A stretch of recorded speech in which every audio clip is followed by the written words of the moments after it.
O Alexandre de Moraes sabe que agora que o Toffoli caiu, ele é o próximo da fila para cair também, né? E ele está preocupadíssimo porque acha que vazaram informações dele da Receita Federal e por isso que o pessoal fez aquela ligação, aquela, entre aspas, crítica injusta, crítica antidemocrática ao fato de que a esposa dele recebeu 130 milhões de dólares, de reais, né? Do Banco do Vorcaro. Então, das duas uma, ou ele está preocupado com isso, ou ele sabe que tem muito mais coisa para vazar da conta dele e da esposa e está tentando ameaçar o pessoal da Receita Federal para não falarem nada. Vamos entender esse caso aqui, porque é evidentemente mais um uso da força do STF para conter o governo. Mais uma vez, é o governo Lula brigando contra o STF e eu achando lindo essa coisa, porque eu quero mais é que os dois se engalfinhem mesmo e briguem até morrer ambos, né? Eu sou Peter Turguniev, esse é o canal Ancapso e essas notícias foram sugeridas por República Federativa de Banânia, Peter de Sunguinha no Resort Tayayá e várias outras pessoas. Obrigado aí ao pessoal que sugeriu notícias lá no nosso site, no visãolibertaria.com. E obrigado a você que está assistindo o nosso vídeo. Se você gosta do nosso conteúdo, por favor, deixe o seu like, se inscreva aqui no canal, né? Então tá aqui, ó, o Moraes mandou a Receita rastrear a quebra de sigilo de ministros do STF e sem familiares. Botou o nome de todo mundo perto. Por que ele fez isso? Ele fez isso porque ele sabe que tem merda. Ele sabe que tem um monte de ligações, de coisas, né, que foram feitas usando laranjas na família dele, filho, esposa, não sei o que lá. E ele já viu, né, como eu já tinha falado para vocês, que se você está achando que agora que o Toffoli caiu, né, caiu assim, não caiu ainda, né, mas já está totalmente em desgraça, o fato de ter sido tirado lá da relatoria do Master já mostra que ele está sem força, a coisa vai piorar para o Toffoli aí nos próximos dias. Mas o Alexandre de Moraes está ligado que ele é o próximo, né? Ele é o próximo da fila. O Toffoli era o cara que estava garantindo algum conforto para ele, porque não estava expondo as roubalheiras todas do Banco Master e ainda servia como para-raio, né? Ou seja, estava todo mundo preocupado com o Toffoli, que, de novo, eu não estou dizendo que o Toffoli não tem a culpa, não tem mesmo. É lógico, é um absurdo o caso do Tayayá lá, coisa e tal. Mas você reparou que quando começaram a falar do Toffoli e coisa e tal, que o caso do escritório do Alexandre de Moraes, com o contrato do Alexandre de Moraes com o Vorcaro, meio que parou de ser comentado? Para pensar, são 129 milhões de reais, meu amigo. É muito mais que o Tayayá. O Tayayá, a gente está falando de 35 milhões de reais que o Vorcaro teria dado para o Toffoli no resort do Tayayá. Ou seja, né, um Toffoli é bem mais barato que um Alexandre de Moraes. Né? Faz sentido, fazendo as contas aqui, realmente, né, o Vorcaro pagou bem mais caro pelo Alexandre de Moraes do que pelo Toffoli, o que faz sentido. O Alexandre de Moraes é o cara que está incumbido de, entre aspas, defender a, entre aspas, democracia do Brasil, né, salvar a democracia do Brasil. Né? Então o Alexandre de Moraes é mais caro mesmo, né? Então, repara que estava todo mundo olhando para o caso do Toffoli, e agora que o Toffoli saiu do caso lá, ainda vai sofrer impeachment, ainda vai ser tirado ainda, vão fazer um monte de coisa com o Toffoli. Mas o Alexandre de Moraes já se tocou que ele é o próximo da fila, né? E ele está preocupado não apenas com as informações que eles já conseguiram sobre ele na Receita Federal, mas com a possibilidade de rastrearem familiares dele e de outros ministros. Ele botou outros ministros aqui, mas ele sabe que o problema é ele mesmo, né? O problema é com ele, né? Aqui, ó. A Receita Federal faz um rastreamento nos seus sistemas para verificar se houve quebra de sigilo de dados de cerca de 100 pessoas, incluindo ministros do STF e seus familiares. A lista consta com pais, filhos, irmãos, cônjuges dos 10 ministros da corte. O pedido para análise das informações foi feito pelo ministro Alexandre de Moraes, que está preocupadíssimo, porque esse contrato que vocês acharam aí da esposa dele é só um dos que devem ter muitos contratos com filhos e pais e irmãos e sabe-se lá mais o que, né? Para finalizar o processo, os auditores da Receita focarão em cerca de 8 mil procedimentos de checagem de quebra de sigilo, o que leva tempo, segundo pessoas a par do tema ouvida pela Folha na condição de anonimato, né? Eu não sei o que eles estão fazendo aqui, tá? Muito provavelmente ele está se referindo à checagem de arquivos de log de auditoria de sistemas. Para quem não sabe, a maior parte dos sistemas tem registros de quem fez o quê, né? Então, quando você loga no sistema, registra lá no arquivo, lá, olha, fulano logou tal hora do terminal tal, não sei o que lá, né? E aí fulano acessou não sei o que lá, aí fulano acessou não sei o que lá, tá dizendo ali, tem todos esses dados, né? Isso costuma ser uma coisa complicada de você medir, porque é uma quantidade enorme de informações, como você pode imaginar. Os logs, geralmente, aliás, esse é um dos problemas que eu sempre apontava na época que eu era auditor de segurança de sistemas, que eu trabalhava com consultoria nessa área, que o pessoal tende a registrar tanta coisa que no final das contas fica inviável você achar informação no meio do log, porque os logs ficam grandes demais, né?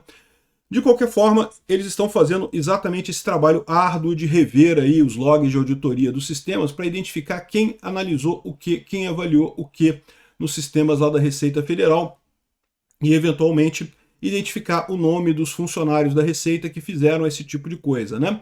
É lógico que uma vez tendo o nome das pessoas, o Alexandre de Moraes sabe quem que ele tem que chantagear para que essas informações não sejam divulgadas. Ele sabe que muita informação já foi tirada, né?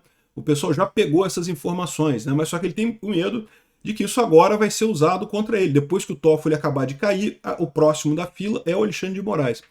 Procurada, a Receita afirmou que não se manifesta sobre demandas judiciais para preservar o sigilo das informações.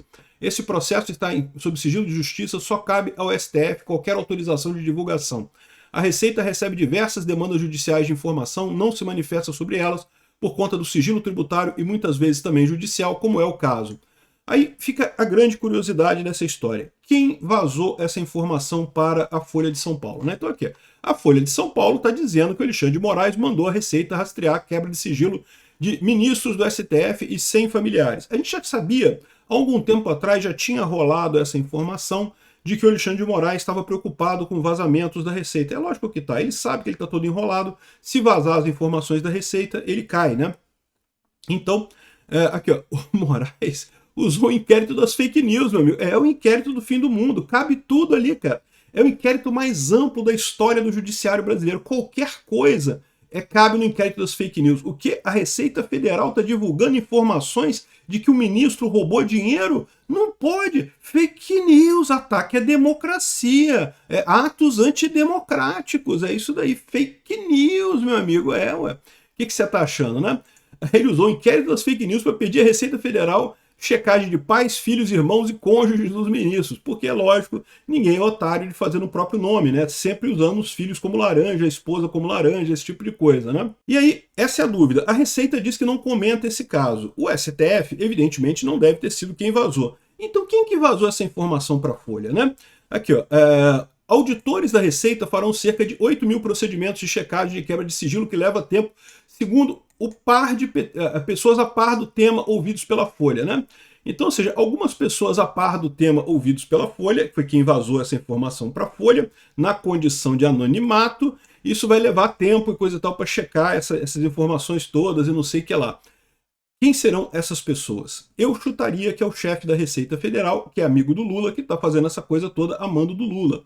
A gente sabe que essa briga é briga do Lula com o STF. Não podemos ter ilusões dessa história toda aqui, né? Eu fico muito feliz, quero mais que briguem mesmo. Tomara que briguem, até os dois saírem totalmente destroçados do lado de lá. É o melhor pra gente no final das contas, né? Mas não dá para ter ilusão. Quem tá vazando isso pra Folha é o Lula, pô. É o pessoal do Lula. Deve ser o chefe da Receita Federal lá do Lula, o tal do Barreirinhas, que é o chefe da Receita Federal do Lula, né? E aqui, ó, o gabinete de Moraes também foi procurado por meio da assessoria, mas não se manifestou. Ou seja, oficialmente ninguém fala nada, é lógico. É um absurdo isso daqui. Todo mundo está vendo que o Alexandre de Moraes está usando os superpoderes deles de, entre aspas, salvador da, entre aspas, democracia para perseguir a imprensa que está levantando essa corrupção lá do Vorcaro com o Alexandre de Moraes, né? O trabalho do Fisco Federal envolve dados de 80 sistemas. Os relatórios que ficam prontos já estão sendo remetidos diretamente a Alexandre de Moraes. Não vai para a PF, não. Não, a investigação, o próprio Alexandre de Moraes que vai fazer a investigação, meu amigo. É um caso inédito no sistema acusatório brasileiro, o sistema do devido processo legal brasileiro, em que o juiz investiga.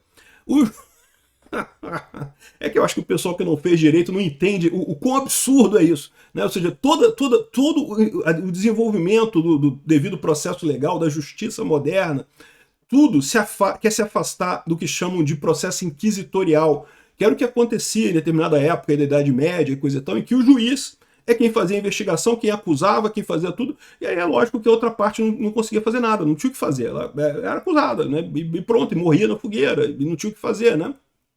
E sim, eu tô ciente que a Inquisição, como o pessoal chama, muita gente acha que foi exagerado, que é uma...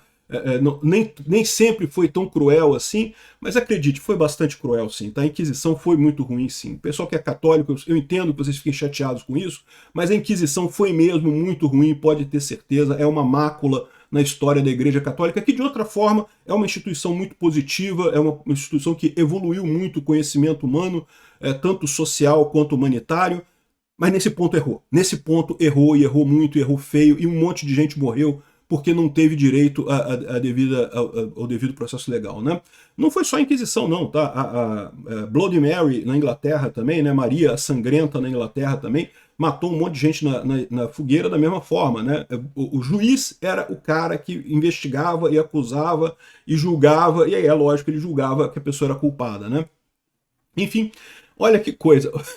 No inquérito das fake news, que eu já falei para vocês, né? Esse negócio de você abrir um inquérito genérico e ficar usando medidas cautelares para punir pessoas, adivinha quando é que isso era usado aqui no Brasil? Era usado na época dos milicos, meu amigo. Os ditadores milicos no Brasil faziam exatamente isso. Abrir inquérito amplo, né? Inquérito, normalmente, inquérito policial deveria ser sobre um ato fixo. Roubar o seu carro. Então, inquérito é para avaliar quem que roubou o seu carro, como é que o seu carro foi roubado. É sobre um ato específico, né? Um crime que foi cometido. Inquérito é para isso. Aí o que eles faziam? Eles abriam um inquérito aberto, um inquérito genérico, que não fechava nunca, porque não tem processo. Não tem um crime. Qual é o crime do inquérito das fake news? Qual é o evento que disparou isso daí, né? Eles inventaram um monte de coisa. Qualquer coisa que eles acham que encaixa em ataques ao STF, eles vão lá e colocam lá. E agora estão fazendo isso de novo aqui para tentar proteger o Alexandre de Moraes, né? Eu, sinceramente, acho que tá ficando feio isso daqui, tá ficando insustentável essa brincadeira do STF, né? E acho positivo, de novo. Mas é o Lula que está fazendo isso. É o Lula que está fazendo isso, pode ter certeza. É o Lula que está fazendo isso, por quê? Porque ele percebeu que o STF está super poderoso e na situação que está, ele não consegue governar sem o STF. O STF tem um poder completo sobre ele. Então ele agiu com os jornalistas amigos dele, agiu com os funcionários públicos. É curioso, o STF criticava o Bolsonaro por usar a máquina pública contra o STF, sendo que o Bolsonaro nunca usou isso de fato. Agora com o Lula, que eles tiraram da cadeia, o STF fez força para tirar esse pinguço corrupto da cadeia e colocar na presidência da República. O Lula está fazendo exatamente isso que eles acusavam o Bolsonaro de fazer, né? E o Lula está conseguindo quebrar eles, né? Quebrou o Toffoli já, tá para quebrar o Alexandre de Moraes. O Alexandre de Moraes está desesperado aqui, né? O rastreamento de possíveis quebras de sigilo se encaixa no contexto da crise institucional entre os poderes e órgãos públicos provocadas pela liquidação do Banco Master. Ou seja, é o Lula batendo no STF. É isso que eu falo para vocês, né? Revelações de investigação sobre o escândalo financeiro do Daniel Vorcaro geraram desconfiança e suspeitas de vazamento de informações protegidas por sigilo bancário e fiscal. Integrantes do Supremo suspeitam que a PF investigou ministros da corte sem amparo da lei. Uai, mas fez até um relatório do Toffoli, né? Com o Toffoli pode, com o Alexandre de Moraes não pode. Com o Alexandre de Moraes é proibido isso, né? Esse pessoal já sabe que é o Lula que está atacando eles. Eles estão tentando dar um jeito de contra-atacar. Vão se fuder. É o que eu falo para vocês. Esse pessoal achou que estava fazendo política, achou que entendia de política. O buraco é muito mais embaixo, meu amigo. Obrigado por assistir nosso vídeo até o final. Tem alguns links para você nos ajudar aí na tela e também na descrição desse vídeo. Contribua com o nosso projeto.